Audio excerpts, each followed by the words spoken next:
देखिए, अंतर्राष्ट्रीय गीता महोत्सव मनाया जा रहा है। हाउ डिसम आप आ जाओ। पूरे विश्व में ये कार्यक्रम चल रहा है। प्रधानमंत्री नरेंद्र मोदी जी, माननीय मुख्यमंत्री मनोहर लाल खट्टर जी और हमारे गीता मुनि परम आदरणीय ज्ञानानंद महाराज जी, जिन्होंने गीता का प्रचार, भगवत गीता का प्रचार, आपने देखा दिन रात लग कर के गीता का प्रचार कर कुरुक्षेत्र में धाम बना दिया, गीता धाम। तो आज ये प्रोग्राम चल रहा है और झज्जर ज़िले ने बहुत ही मेहनत करके, पूरे प्रशासन ने, डीसी साहब ने, डीओ साहब ने, सभी ज़िले के सभी अधिकारियों ने मिलकर के, प्रशासन ने बहुत अच्छा कार्यक्रम आयोजित किया है। आपने भी सब ने देखा, अलग अलग प्रतियोगिताएं की गई हैं और हमारे बच्चों ने, हमारे स्कूल के बच्चों ने, गवर्नमेंट स्कूल के बच्चों ने जो श्लोक उच्चारण है वो कुरुक्षेत्र से जो जुड़ा हुआ था, ऑनलाइन श्लोक उच्चारण करके उसमें भी हिस्सा लिया और काफ़ी बच्चों को हमने सर्टिफिकेट, 5000 बच्चों ने, हमारे सरकारी स्कूल के 5000, जिला झज्जर के 5000 बच्चों ने उसमें हिस्सा लिया। ये एक बहुत बड़ी उपलब्धि है और मैं इस मौके पर बच्चों को भी बहुत बहुत शुभकामनाएं देता हूं कि आने वाले समय में इसी तरह से जुड़ करके, क्योंकि बच्चों को भी समझ में आ गया है, जो स्टूडेंट्स हैं, बड़े हैं, नौजवान हैं, बुज़ुर्ग हैं, महिलाएं हैं, सबको इस बात का ज्ञान अच्छी तरह से पहले से भी था, लेकिन अब और गहराई से हो गया है कि अभी जितना हम भगवत गीता को रोज़मर्रा के जीवन में ले करके आएंगे, उतना ही जीवन सफल होगा, उतना ही जीवन शांति प्रिय होगा, उतना ही जीवन में प्रेम, प्यार, प्रेम भरा होगा और उतना ही जीवन सहयोगात्मक होगा। ये सब की बात समझ में आई है और भगवान श्री कृष्ण जी का जो संदेश है कि कर्म करे जा फल की इच्छा मत करे इंसान, जैसे कर्म करेगा वैसे फल देगा भगवान। तो ये तो सारा फिट बैठता है।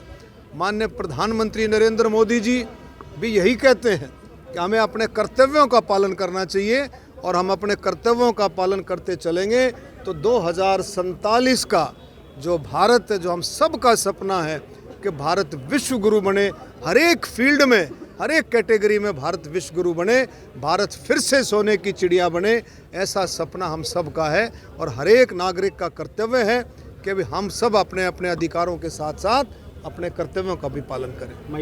तो इसमें राजनीति, मैं कहता हूँ, खेल के मामले में किसी तरह की राजनीति नहीं होनी चाहिए और कोई अन्याय की वाली बात नहीं होनी चाहिए, कोई ऐसी बात नहीं होनी चाहिए।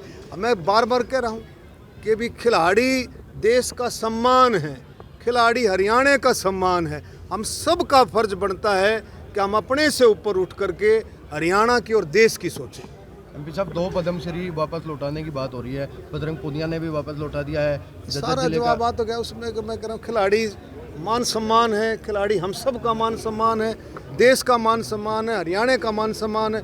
हम सबको मिल कर के देश को आगे बढ़, हमारा निशाना सबका 2047 है और उसमें अब आने वाले समय में अलग अलग तरीके से ओलंपिक भी आएंगे, एशियाड भी आएंगे, कॉमनवेल्थ भी आएंगे। हमारे को नई पौध भी क्रिएट करनी है, नए जो है लड़के लड़कियां भी क्रिएट करनी है। वो कौन करेगा? पुराने खिलाड़ी करेंगे। पुराने जो 146 सांसद सस्पेंड किए गए हैं, इसको लेकर कांग्रेस सड़कों पर उतरी हुई है और विरोध प्रदर्शन कर रही है, लोकतंत्र बचाओ देश बचाओ को लेकर। देखिए, लोकसभा और राज्यसभा, इसमें सरकार का, केंद्र सरकार का लेना। लोकसभा को कौन देखता है? स्पीकर महोदय देखते हैं, अध्यक्ष महोदय देखते हैं। राज्यसभा को कौन देखता है? उपराष्ट्रपति जी देखते हैं, हमारे चेयरमैन उपराष्ट्रपति जी देखते हैं, सभापति। अब आप देखें, सभी दलों ने मिलकर के, जब ये नया पार्लियामेंट बना है, सभी दलों ने मिलकर के फिर से बैठक की, सभी दलों ने, और एक कोड ऑफ कंडक्ट बनाया, एक आचार संहिता बनाई कि कोई वेल में नहीं जाएगा, कोई प्ले कार्ड लेकर के नहीं आएगा, कोई नारेबाजी नहीं करेगा, कोई गाली गलोच नहीं करेगा, कोई किसी पर पर्सनल कटाक्ष नहीं करेगा। ये सारी की सारा कोड बना हुआ है। अब आप उसका उल्लंघन करेंगे, अनुशासनहीनता करेंगे। अब आप देखें, प्ले कार्ड लेकर के आ रहे हो, प्ले कार्ड पाड़ करके, आप बिलों को पाड़ करके स्पीकर की तरफ फेंक रहे हो और मेंबरान की तरफ फेंक रहे हो।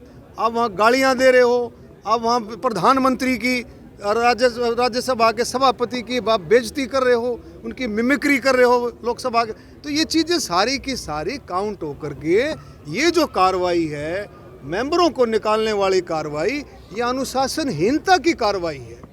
ये इसका अनुशासनहीनता की तो अनुशासनहीनता की कार्रवाई में ही ये सारे के सारे सस्पेंड हुए। प्रधानमंत्री वो कोई बात नहीं, वो तो लोग उससे सदन से बाहर है, लेकिन हमारे को ऐसा देखो कंडक्ट, ये संवैधानिक पद है, प्रधानमंत्री, राष्ट्रपति जी, उपराष्ट्रपति जी, प्रधानमंत्री, तीनों एक रिस्पेक्टेबल पद है, उनका हमें सम्मान करना चाहिए, उनका हमें सम्मान करना चाहिए। और उस सम्मान में हर एक नागरिक का फर्ज बनता है, वो किसी भी पार्टी से है, किसी भी से। और जब ये बन जाते संवैधानिक पद पे आ जाते हैं तो उस पार्टी पॉलिटिक्स खत्म हो जाती। वो पूरे देश के उपराष्ट्रपति हैं, वो पूरे देश की राष्ट्रपति हैं। उससे पहले राष्ट्रपति जी का अपमान हुआ, फिर उपराष्ट्रपति जी का, प्रधानमंत्री जी का। तो हमारे कोई बातें सोचनी चाहिए। ये गैर जनता सब देख रही है, जनता एक एक चीज़ को देख रही है कि किस तरह से विपक्ष की भूमिका।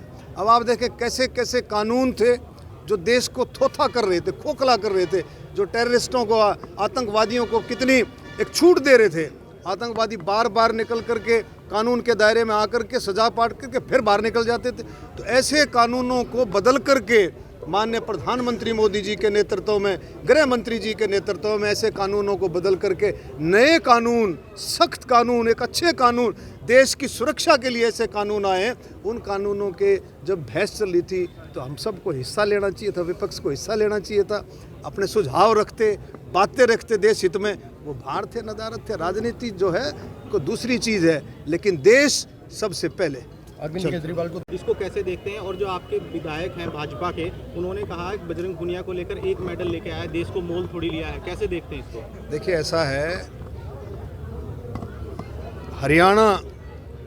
हरियाणा जो है खेलों में, ओलंपिक हो, एशियाड हो, कॉमनवेल्थ हो, कोई भी गेम हो, हरियाणा कहीं पीछे, पैरा ओलंपिक गेम हो, पैरा एशियाड गेम हो।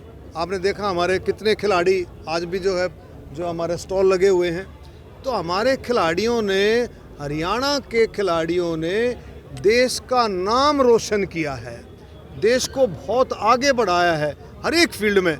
अब आप देखें कुश्ती, जो WFI wrestling federation of India, वो इलेक्शन जो है सारा करके, सारा का सारा चुनाव हुआ है।